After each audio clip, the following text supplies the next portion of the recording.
Okay, good afternoon, members, and welcome to the meeting. Just to remind you that the meeting is being broadcast online and throughout Parliament buildings, so just want to welcome anybody watching online.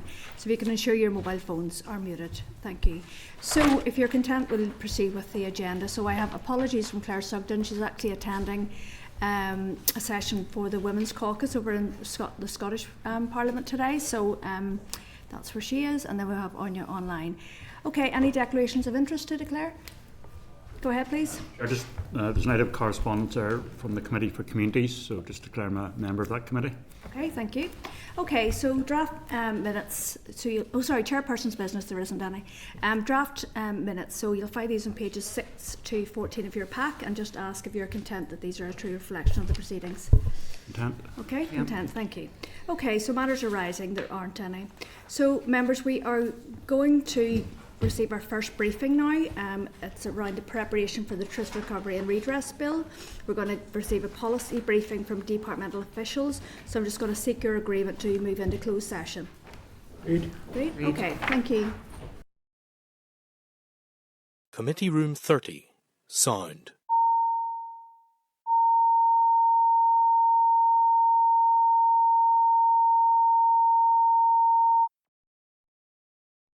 Committee Room 30. Sound.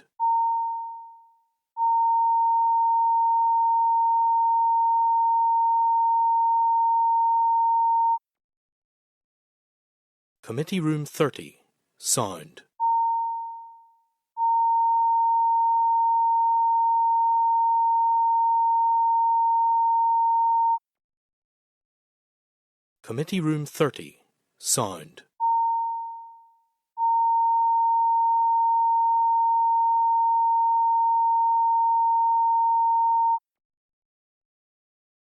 Committee Room 30. Sound.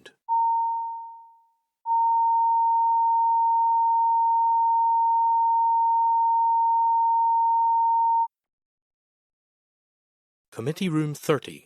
Sound.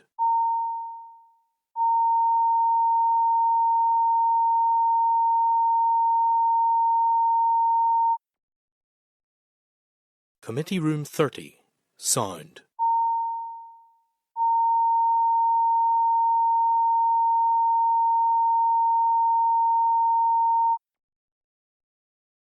Committee Room 30. Sound. Committee Room 30. Sound.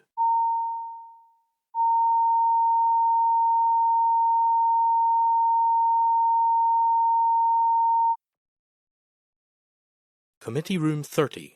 Sound.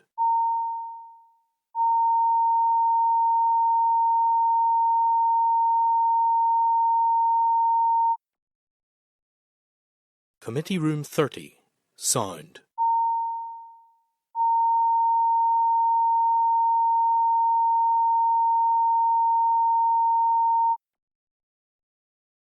Committee Room 30. Sound.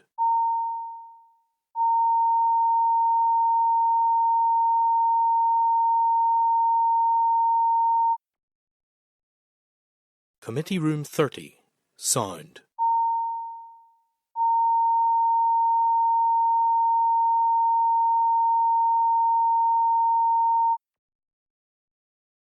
Committee Room 30. Sound. Committee Room 30.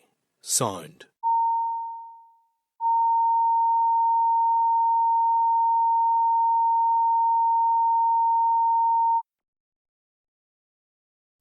Room 30. Sound.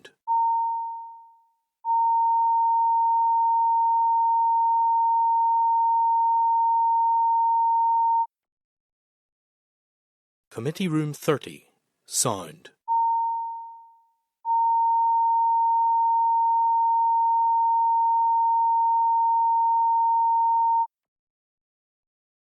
Committee Room 30.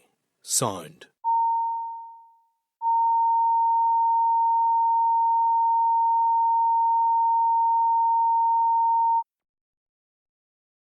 Committee Room 30. Sound.